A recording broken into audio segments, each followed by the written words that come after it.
अस्सलाम वालेकुम एवरीवन। तो सब मुझसे क्वेश्चन कर रहे थे कि एमओडी के बारे में कि एमओडी आपने कैसे क्लियर किया और उसके लिए हमें कैसी प्रिपरेशन करनी चाहिए।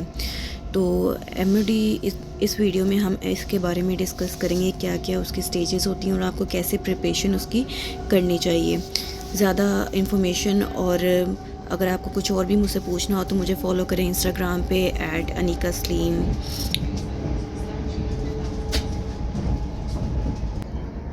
तो एमओडी जो है मिनिस्ट्री ऑफ डिफेंस की डिफरेंट जो है वो आती हैं सीट्स आती हैं, जिसमें असिस्टेंट डायरेक्टर की सीट होती है, जिसमें इंस्पेक्टर की सीट होती है या सब इंस्पेक्टर की सीट्स होती हैं। तो इन सारों का एक ही पैटर्न है तैयारी करने का और एक ही इनका वो जो स्टेजेस हैं वो एक जैसी हैं।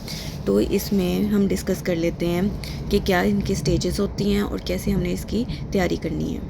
प्रिपरेशन तो इसकी सिंपल सी है कि जो आप सीएसएस के लिए तैयारी कर रहे होते हैं, मोस्ट एस्पिरेंट जो सीएसएस की तैयारी कर रहे होते हैं वो ही बाकी टेस्ट जो होते हैं एमसीक्यू पेपर वो उसमें अपीयर होते हैं। तो अगर आप सीएसएस की तैयारी नहीं भी कर रहे, आप डायरेक्ट इसमें एमओडी में अपीयर हो रहे हैं, तो आई रिकमेंड कि आप वही जनरल नॉलेज की तैयारी करें, जिसमें होता है इंग्लिश होता है और करंट अफेयर्स होता है और पाक अफेयर होता है। और इसके बाद इसमें सबसे इंपॉर्टेंट एक जो पोर्शन आता है इसके एमसीक्यू 1 पेपर एमसीक्यू में, वो होता है एनालिटिकल रीजनिंग।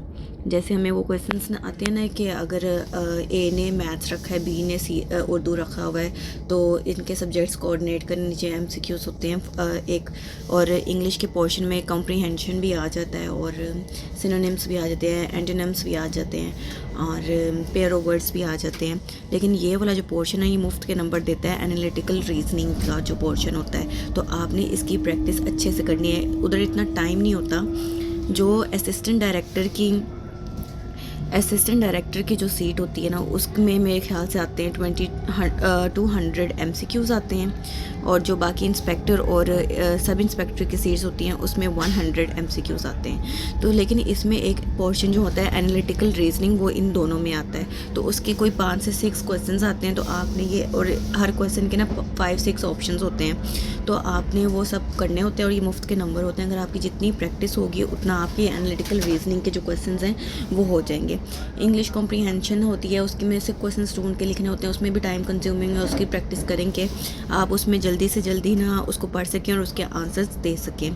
तो ये जो है 1 पेपर एमसीक्यू, सबसे पहली जो स्टेज होती है वो होती है इसकी 1 पेपर एमसीक्यू की, जिसकी आपने तैयारी, एक जर्नल तैयारी जो होती है वो आपने स्ट्रॉन्ग कर लेनी। कोई भी बुक ले लें जनरल नॉलेज की, अपडेट रहें, करंट अफेयर से अपडेट रहें, और एनालिटिकल रीजनिंग की भी प्रैक्टिस के मिल जाती हैं। तो आपने ये सारी बुक्स से आपने अच्छे तरह ऑनलाइन तैयारी कर लें, और ऑनलाइन वेबसाइट्स होती हैं।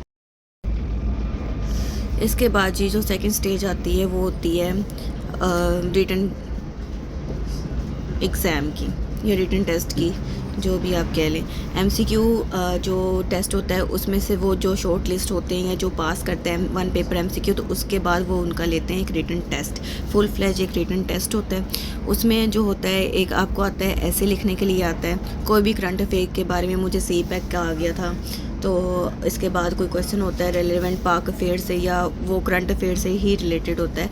बस ये इन दोनों के जो हैं वो आते हैं, करंट अफेयर या पाक अफेयर के रिलेटेड ही आते हैं क्वेश्चंस। तो आपने इनको अच्छे से तैयार कर लेना। ऐसे लिखना आपको आना चाहिए, ऐसे वो होता है, इतना लॉन्ग ऐसे नहीं लिखना होता, क्योंकि टाइम ड्यूरेशन जो है वो शॉर्ट ही होती है, मतलब 1.5 से 2 घंटे की होती है। तो आपने ऐसे लिखना, आपको लिखना आना चाहिए।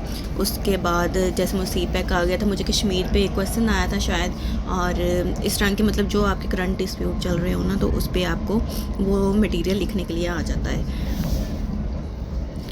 इसके बाद जी आती है थर्ड स्टेज, जो एमसीक्यू के बाद रिटन टेस्ट क्वालिफाई कर लेता है, और उसके बाद रिटन क्वालिफाई के बाद उसकी स्टेज आती है साइकोलॉजी टेस्ट की, जो कि साइकोलॉजी टेस्ट मेरा हुआ था 3 आवर्स का हुआ था, और एक बहुत लेंथी ये टेस्ट हुआ था। 3 आवर्स में उन्होंने क्या किया था, पहले तो उन्होंने एक बुकलेट हमें दी थी, उसमें उन्होंने कहा था अपना बायो जो है आपका वो फिल करें, सारा आपका जो सच बायो वो आपने फिल कर देना सही, कोई भी इधर हेरा फेरी नहीं करनी, क्योंकि एमओडी जो होती है वो एक इंटेलिजेंस की जो है, आपको पता होगा कि वो महकमा होता है, जो इसमें असिस्टेंट डायरेक्टर होते हैं वो इंटेलिजेंस के महकमे में जाते हैं, तो वो बच्चे की पूरी कर रहे होते हैं पीछे से।